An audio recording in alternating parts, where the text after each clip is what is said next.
¿Qué tal? Buenas tardes. Vamos a hacer una actualización del índice Merval.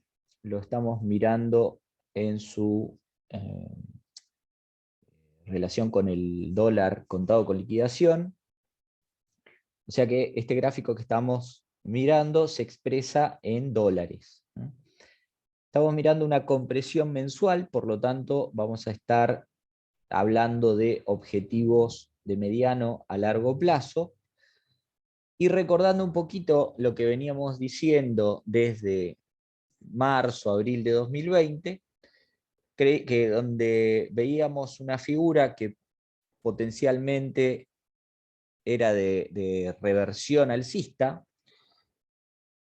y que, bueno, desde esa fecha hasta hoy hemos tenido una suba superior al 50%, pero no es a esa suba a la que me refería con un patrón de reversión, sino que este patrón de reversión, que considero que todavía está en curso, podría ir a buscar objetivos cercanos a los máximos de enero de 2018.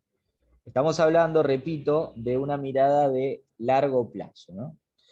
Ahora bien, esta figura de reversión que yo comentaba está en una instancia de corrección alcista. ¿Esto qué significa? Que el movimiento alcista que viene haciendo desde octubre de 2020 para acá es un movimiento que solamente está corrigiendo la tendencia principal y que aún le quedaría por hacer un movimiento bajista de relativa importancia. Si nosotros nos enfocamos en estos movimientos bajistas, podemos ver que la longitud de dichos movimientos se ha ido acortando a medida que va progresando, ¿no?, en la tendencia bajista, y que a partir de octubre de 2020 comenzamos a tener una serie de movimientos, pero que, como pueden observar, son más de indecisión, digamos, movimientos más volátiles, más cortos, que avanzan en sentido contrario a la tendencia principal. Lo que haría falta para un cambio, para una reversión franca de esta caída, que, repito, viene desde el año 2018, sería una nueva onda en sentido de la tendencia, pero que no logre alcanzar los mínimos anteriores. Así que lo que estaríamos, eh, digamos, anticipando, si se quiere, o previendo con esta idea, es que haría falta una nueva onda bajista, tal vez de un 20-25% de baja en dólares, para luego, sí, llegado el caso de que no se generen nuevos mínimos, buscar recién la reversión. Este movimiento sería un movimiento rápido, tal como las ondas bajistas previas lo mostraban. Es decir, estamos hablando de un periodo de como mucho 2 meses, aunque para una onda que si va a ser más corta que las anteriores, podría tal vez demandar una de dos: o demandar mayor tiempo en ese recorrido, o tal vez recorrer un periodo más corto, ¿sí? Perdón, recorrer igual cantidad de precio en más tiempo, o bien recorrer menos precio en la misma cantidad de tiempo que en esas ondas anteriores.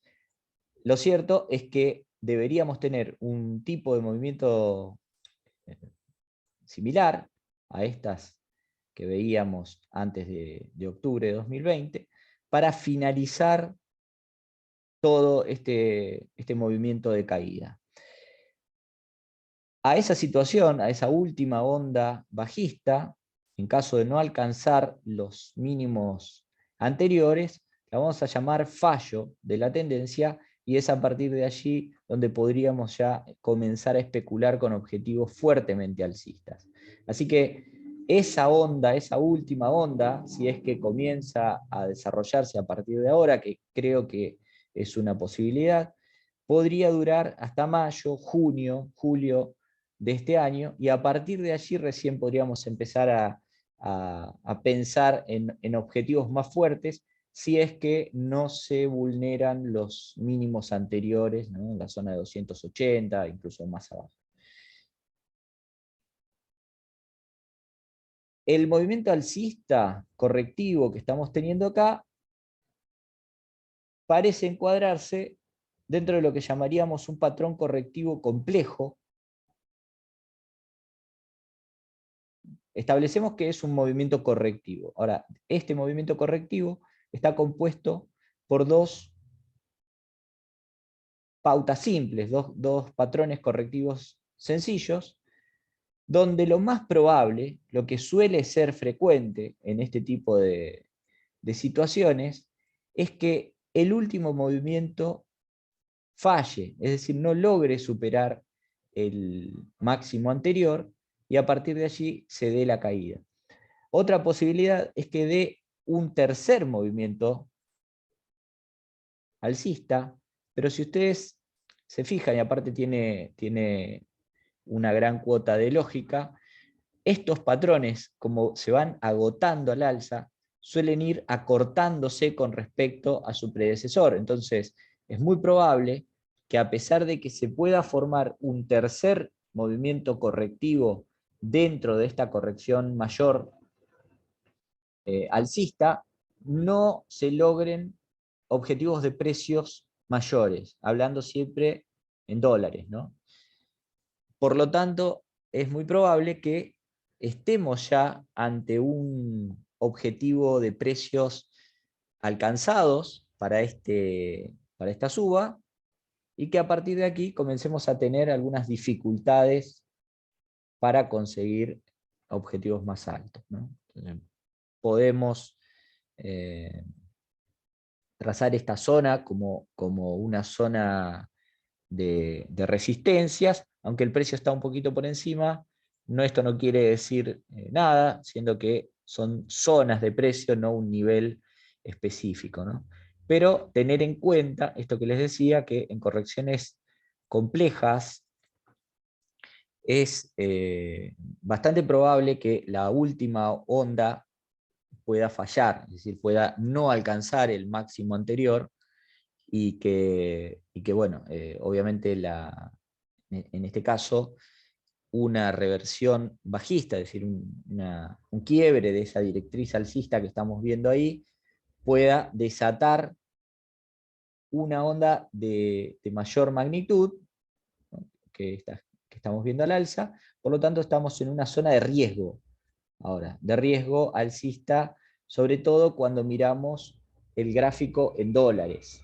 Si a partir de allí decimos que, bueno, que la baja en dólares se debe a una fuerte suba del tipo de cambio y los precios en pesos quedan congelados, en realidad vamos a ver una suba de precios en pesos que no sería, digamos, efectiva, digamos, o sea, porque en realidad estamos perdiendo con respecto a la moneda fuerte.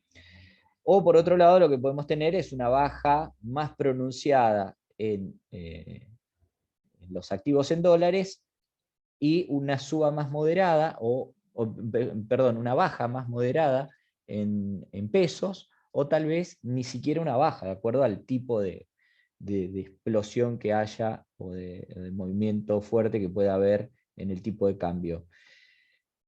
Si De todas formas, podemos mirar el gráfico en dólares, perdón, el gráfico en pesos.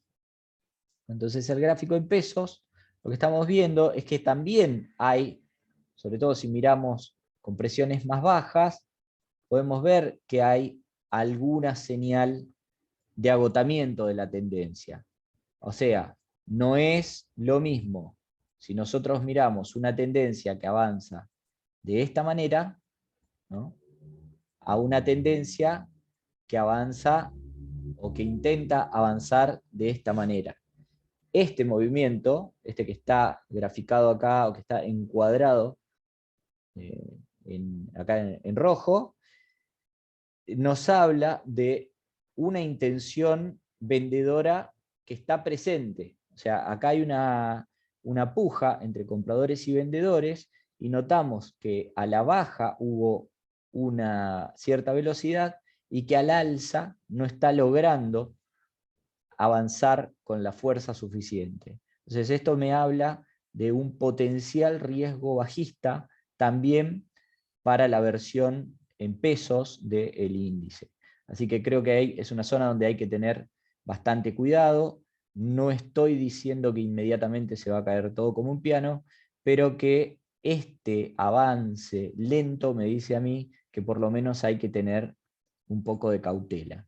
De la misma manera que veíamos en el gráfico del índice un movimiento correctivo complejo, bueno, tal vez pueda darse el caso de que acá también, en vez de ser solamente una corrección simple, se pueda dar una corrección compleja, donde estaríamos uniendo un segundo patrón al alza. Pero eso le da muy poco margen al alza contra un potencial riesgo bajista mucho más importante, ¿no?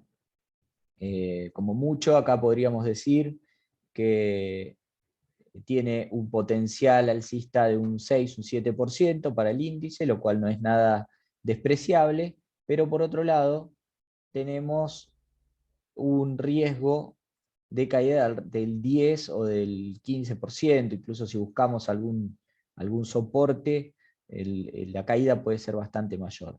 Cuando hablábamos en dólares decíamos que la caída podía ser del 25%, cuando hablamos en pesos, tal vez pueda ser que por diferencia del tipo de cambio, esta caída sea un poco menor y que solamente pueda ser del 8 o del 15%, 16%, pero de todas formas, digamos, no obstante el movimiento del tipo de cambio, podríamos tener una baja efectiva también en la versión en pesos. Así que bueno, espero que sea útil y que se haya entendido la idea y bueno, estamos en contacto. Muchas gracias.